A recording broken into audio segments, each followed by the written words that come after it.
We are back with the Ultimate Burial series. Me and the Elitist are here as always. This is kind of a bit of a growing series that we have on my channel where we just bury people that need to be buried. And there's someone in particular, Charlotte Flair, who's just... What can you say about Charlotte Flair? I'll let you have the floor here.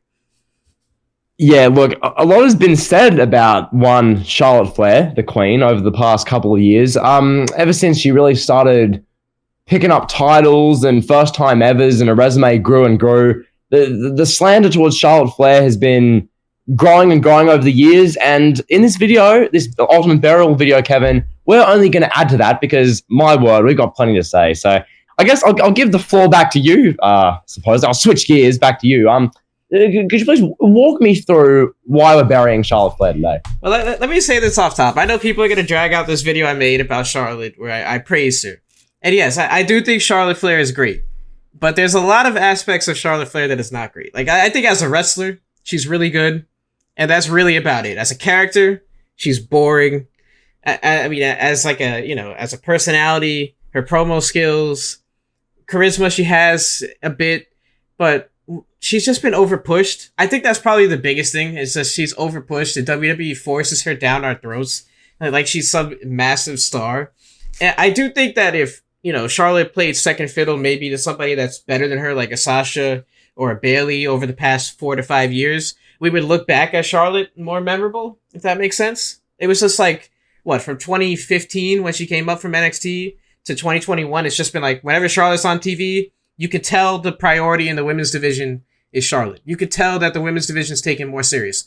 Charlotte's not on TV. What do we get? 6 women tags where we have the Iconics pranking people with Asuka backstage, Lana getting angry, Nia Jax slipping. Like, this is what we have when Charlotte Flair's not around. But then as soon as Charlotte comes back, she's beating up referees, she's challenging for the title, she's burying people from NXT, she's no-selling. Like, the women's division just feels more important when Charlotte's there, and that's by design. It's by agenda. It's not because Charlotte is that good, if that makes sense. Yeah, definitely. Like one thing you look at with Charlotte is that when they brought up Charlotte, they brought up Becky Lynch, they brought up Sasha Banks in 2015 in July. Within 2 months, Charlotte beat Nikki Bella and ended Nikki Bella's record history-breaking Divas title reign. And Charlotte, within 2 months of being on the main roster, was coronated as the next face of the women's division, which is cool. This is the world. This is the wrestling business. We're all about making stars, all about giving the fans something new, something fresh. But the issue is, and the issue's been, as you kind of allude to there, for the past 6 years, and I'm sure, like, this video is being made in April of 2021. I'm sure the same thing will be said in 2022, 2023, 2024. The fact of the matter is, at the moment, 6 years, and it's going to be probably upwards of a decade, the whole division is Charlotte Flair. The whole purpose of doing a women's Royal Rumble or a women's Hell in a Cell or a women's first time Money in the Bank or a women's match here, more often than not, it's, let's just put Charlotte Flair in there. Let's give Charlotte Flair another thing so that when she retires, her resume, her fake resume supposedly, is going to be 3 pages long, filled with a bunch of useless first-time evers that no one really cared about, just so we can make sure she's the GOAT. She's a better resume than her father. Well, who's going to... Literally, you look at mainstream pop culture, who are people going to know more? Ric Flair, the guy who appears in Bad Bunny videos, the guy who appears in these sketches and he appears in mainstream, the guy who's on Triller Fight Club doing an appearance? Or are people going to know Charlotte Flair? Someone who's been described, not by me, but who's been described by certain people in the community as Ric Flair in drag. Who are people going to think of more and remember more fondly? Rick or Charlotte? There's no debate, but WWE will have you try and think, because of Charlotte's ungodly resume that she probably doesn't deserve most of, that, oh my God, she's the greatest thing in women's wrestling history. And it's like, well, no, she's got pushed the most. Like, objectively, she was not the greatest. Like, that's pretty much it, yeah. And when you look at the current crop of women's talent, and Becky Lynch and Sasha Banks are going to probably be remembered the most fondly when we're 10 years removed, when, we're 10 years removed from 2021. In 2031, when it's all said and done, the dust settles, Sasha Banks, Becky Lynch, they're going to be more mainstream stars. Sasha Banks already doing, Disney Plus shows. Becky Lynch, who knows what she's going to be doing when she's back from being a mom and she gets back to life and she's back in WWE. Who knows what opportunities are awaiting her in Hollywood. I don't really see any opportunities for Charlotte in Hollywood. I just don't see it. Like, maybe, yeah, she could live off the Flair name, but even still, like, yeah, people are going to remember Ric Flair. She's always going to have that shadow cast on her. And another thing about Charlotte, too, is, like, as a fan, I have a complex relationship with her because I want to like her. I want to like Charlotte Flair. I do. I when she was gone, I felt, you could feel, like, the absence of Charlotte Flair. You could feel it. I want to like her, but I just can't. Like, she's gone, 6-7 months from the summer of 2020 to the end of 2020. And then she comes back, and it's like nothing changed. She comes back as the same character. She comes back no selling. She comes back just playing Ric Flair, going woo, and, like, nothing changed, you know? Whereas, like, I think maybe you fast forward, 10 to 15 years when women's wrestling has just hit another evolution, and women's wrestling is hitting a different stride, and we're, like, loaded with all these characters, these once-in-a-lifetime characters. You have, like, a female equivalent of Rock and Austin. I think Charlotte Flair, in that timeline, if you took, 2021 Charlotte Flair, placed her in 15 years in the future when women's wrestling has hit another stage, I think she could be a great wrestler as an undercard performer. But what we're getting right now is it's just not it. It's just not. Like, they pretend like she's the best thing ever. Having her added to the WrestleMania 35 main event, that's probably the biggest problem. Like I think we can focus on that for a second, right? How was that? Yes. Just, talk to me about that. Oh my God. I mean, you have this match, Becky and Ronda, which everyone wanted to see. It was supposed to happen in Survivor Series 2018. It doesn't happen because Nia Jax has to punch Becky for real, breaks her nose. And then you wind up, you get to February. Everyone wants to see Becky and Ronda at WrestleMania. Not everyone wanted that to main event, but that had the most buzz and the most traction going at the time. Kofi Mania got going really shortly after. People wanted to see Becky Ronda, Kevin. That's what everyone wanted to see. But Vince McMahon comes out and goes, "Oh, damn it, Power. You guys want to see more Charlotte Flair. And as a result, my queen is going to be in the main event of WrestleMania. Oh, yeah." And then she brings out Charlotte Flair. And then that clip on WWE's YouTube channel got, I don't know what the exact numbers are now, but literally like a 1 to 5 like to dislike ratio. It was pathetic. Like consensus wise, no one wanted to see that. It was WWE's way of saying, "Oh, well, are we doing a first time ever women's main event? Get Charlotte in there. We need Charlotte in there." It's like, well, no, you don't. You really don't need Charlotte in there, but trust WWE. Get Charlotte in there, pal. Like, Kevin, it's just kind of sad to see how they've used her because such a great talent, but because of how they've overpushed her, they've made people hate her. Right. That's really I think that's the general consensus of this video, and the point that I've been trying to make. It's like, I want to like her, but I just can't because of the way WWE uses her. And some of it is on Charlotte Flair too. We talked about the no selling. We talked about, her lack of creativity with her character, her unwillingness to move past her father's name, to separate herself from that and create her own legacy, among other things. But I gotta talk about the WrestleMania 35 thing for a second. They have her do this big entrance where she's copying her father's entrance from 1984, where she comes out on a helicopter, and it's like, okay, it's way cooler the first time when your dad did it. It's not cool now. It just feels forced, and we all see through it. And then on top of that, like you said, nobody wanted her in the main event. But Kevin, you're telling me you don't want to see Charlotte Flair make a helicopter entrance at 12:05 a.m. when everyone's been sitting there for 8 hours? Are you telling me people don't want to see that? What? Who does? I mean, it's like what, 1 a.m. at that time in New York? It was past midnight. The women main event of WrestleMania on the next day. So quite literally, WrestleMania 35 was too big for just one night. It's just like, bro, what is this? And also, one thing you mentioned was Charlotte Flair. You mentioned in 10 to 15 years when there's a new top star or two in the women's wrestling, and when the division's been taken over, and maybe Bianca Belair's had a decade-long run as the top star. Maybe Rhea Ripley's a 16-time champion. Maybe Raquel Gonzalez is the best thing ever. Maybe Io Shirai's won 8 titles. Regardless of what the future holds, Charlotte Flair for the past 6 years has been pushed in a similar fashion to how Cena was pushed for literally a decade. So maybe when this next crop of stars comes up and Charlotte Flair's having great work rate matches on the women's mid-card versus all these up-and-coming indie women's wrestling talents, maybe everyone will grow to like her, and there'll be some narrative script changer like with Cena, where once everyone hated Cena for 10 years, then he started doing these great work rate matches on the mid-card, everyone liked him. Maybe that'll happen to Charlotte Flair, Kevin. Maybe Charlotte Flair will have great matches with these random women and then everyone will be like, oh my God, Charlotte's amazing. How could we ever have hated her? Well, that's BS, because all we've seen for Charlotte, as we've talked about in this video, is over-pushing, repetitiveness, staleness, bland, not like that's the problem with Charlotte. Like, just Kevin. And how many times have we seen the story where she turns on her father? Like, it's been like 4 times where she's like, oh, Dad, I don't want you anymore. I don't want you in my life. I don't need you. It's like, okay, we've seen this before. Ric Flair can't get you over. Ric Flair can't get people to care about you. What does that say? Like, I don't know what WWE sees in her. I don't know. I don't know why they keep this Charlotte agenda up. I don't know. But Kevin, don't you enjoy seeing Charlotte Flair, feeling all sad because Ric Flair and Lacey Evans are having an affair and Lacey gets pregnant? Isn't that what you want to see on Monday Night Raw, Kevin? What? Oh, yeah, that's what I'm rushing to the TV for, to watch Ric Flair impregnate a woman that's like 40 years younger than him.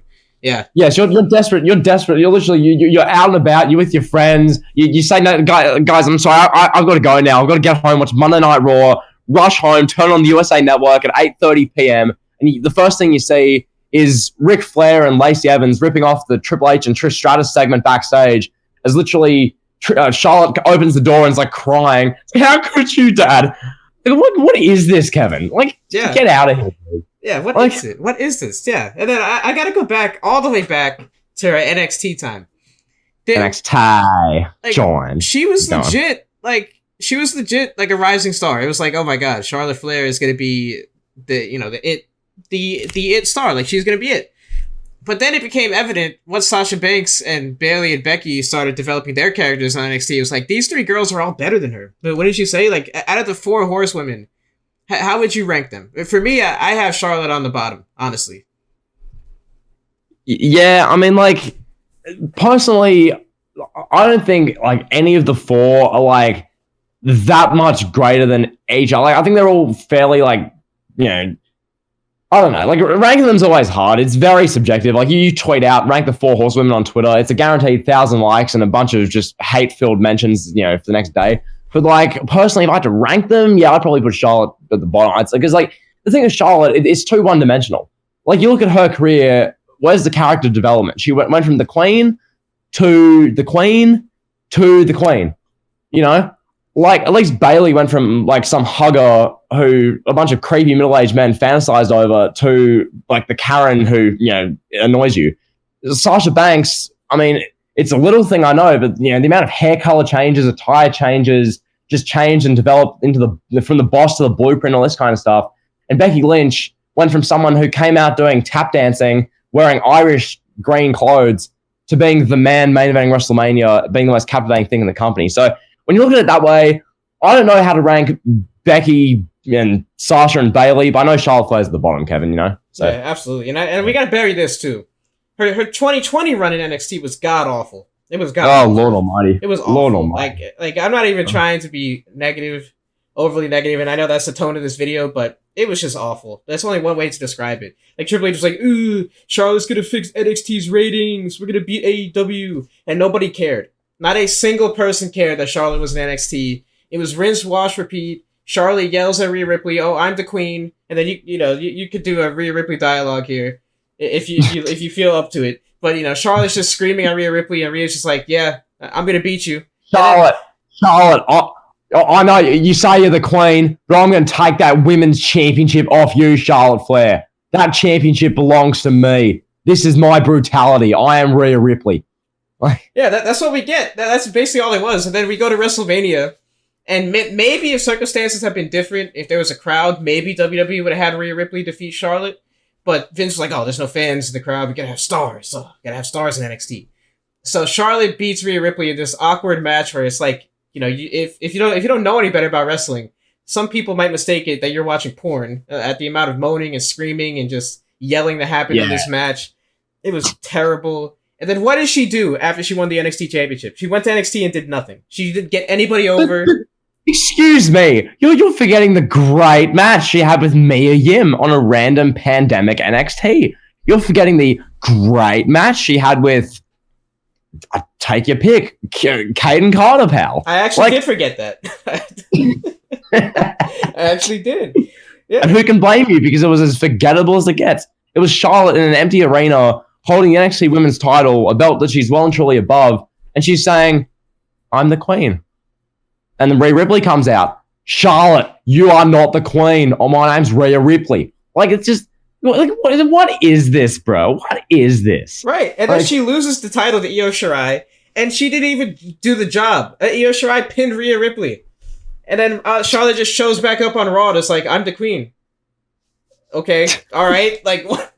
You're not helping remember in May when she was showing up on Raw, NXT, and SmackDown, and she was in, like, the opening segment of each one, and she came out on SmackDown once and was like, well, everyone, you guys want to see more Charlotte Flair. So that's what you're getting. You're getting more Charlotte Flair. And everyone's just like, I get, currently we're in the middle of a global pandemic. There's nothing else on as far as sports goes.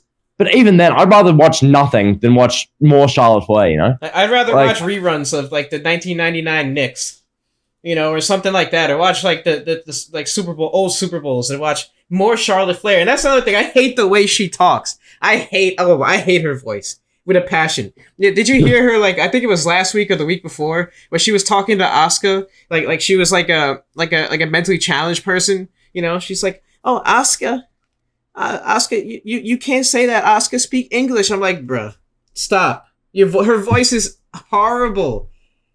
Oh my god. It's not the kind of voice that you can really, you know, deal with for 3 different shows per week. Especially when she's getting like 40 minutes screen time on each. Like, it's not.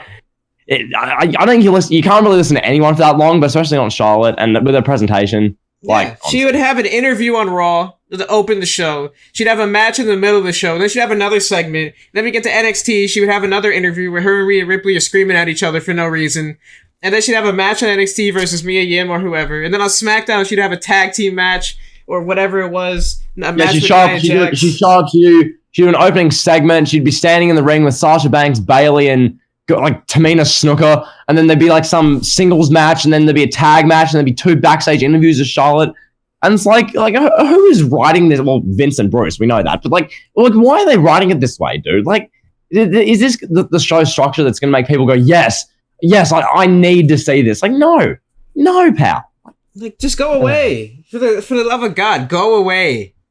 Well, this is the issue. She was away for 6 months from like July to December, and then she came back and it's like, oh, again. Like when she was away, I wasn't like, oh, thank God she's away. Like I felt nothing. You know, now she's back, I feel nothing again. Like, it's just, oh God. Yeah, that segment where they ended Raw 2 weeks ago with her kicking a referee in the ribs, and then this week she's got the referee apologizing to her, and she's like, oh, good boy, you apologized to the queen. Like, what? What is this, like PG BDSM? Is that what we're doing on Monday Night Raw on live TV? This is what like 51-year-old men want to watch. Charlotte Flair tell the referee, "Good boy." Oh, legit. 23 years ago, we were ending Raw with these like shocking swerves of like Kane ripping off his mask and Steve Austin. And he beats up Vince McMahon. And he's one-upped him. Now we get Raw, a 3-hour awful piece of television, closing with Charlotte Flair snapping and kicking some no-name referee you've hardly ever seen in the ribs twice and punching him. And you can see her missing the punches. And that's supposed to be this shocking end of Raw. Like, who sees that and goes, oh my God, I know, 6 days, 21 hours left until the next episode. I can't wait. Forget 23 years ago, 6 years ago, 5 years ago, whatever it was. We had Randy Orton going, Seth, I'm going to get my hands on you. And then he's flipping off the crowd because they're booing him and he's supposed to be a babyface. Last year we had Randy Orton concertoing Edge to close Raw. Now we get Charlotte Flair punching a referee in the rib. Wow. Wow. This is where we've come. We got Charlotte Flair gently kicking a referee in the ribs because she doesn't want to hurt him. Yeah, that's what we got on live TV. That's what USA Network's paying $1 billion for Charlotte Flair to kick a referee in the ribs. Oh my God. What's next? We're gonna get Charlotte and The Miz doing PG segments where they're gonna. Oh, you wait for the Charlotte and Riddle segments, my guy. Get a Riddle on backstage on his scooter, scootering around the throne, and then Riddle's like, "Hey, bro, I like Thrones, bro. Game of Thrones, bro. You seen Game of Thrones?" And Charlotte's gonna be like, "I'm the queen. Worship me." And then that'll be legit. There'll be 6 segments of that every episode of Raw, and Raw will be getting 1.2 million viewers. Dynamite will be beating it in ratings. Like, just Yeah, and people. The funniest part about that is people will be comparing Riddle and Charlotte Flair, saying they look alike. Like that's it. That's the only thing that's gonna be any kind of compelling. Well, Team Hell No was good in 2012. This Riddle and Charlotte Flair stuff's just as good. Okay, radio. Thank you for that. So yeah, that's unless there's anything else you want to talk about. I gotta address this too because it's coming. Oh, God. I have to address this last thing because it's coming soon. Charlotte Flair, they're gonna move her to the men's division, and she's gonna beat Randy Orton for the U.S. title or something. You know, she's gonna beat Apollo Crews, Big E, whoever it is. She's gonna beat somebody, some male wrestler. And Riddle. Yeah, she's gonna beat Riddle for like the U.S. title. Where do we go from here when we have Charlotte Flair opening Raw with the U.S. title and she's got Ric Flair because they made up again for the 17th time and Ric Flair's going, oh, my daughter's a better U.S. champion than me, Booker T, Ricky Steamboat, MVP, all the great U.S. champions. Like, you know it's coming too. And then who's going to be watching at that point? Raw's going to be getting less than 1 million people. Oh, but the YouTube clips will be great because the YouTube clip of Charlotte Flair and Ric Flair talking about how great of a U.S. champion she is going to get 400,000 views. But the clip of Drew McIntyre and Aleister Black's 25-minute match, that's going to get only 350,000 views. It's funny you mentioned Charlotte Flair winning a men's chat. I made a video on, I'm just looking at this now, June 10th, 2020, titled Why Charlotte Flair Will Win a Men's Championship in 2021. Thumbnails her of the U.S. title with a wow. You can see this happening. They're going to literally have her win the US title because it's another first time ever, even though China literally did this 22 years ago. And WWE are going to tell you this is the first time a woman's ever won a men's championship. And we're just going to be like, does China not exist?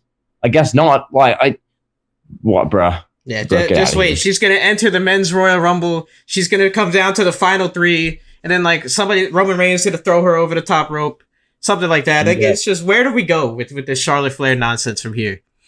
Well, because she's already won, she's a 12-time champion? Like, she's a 12-time champion in like 6 years.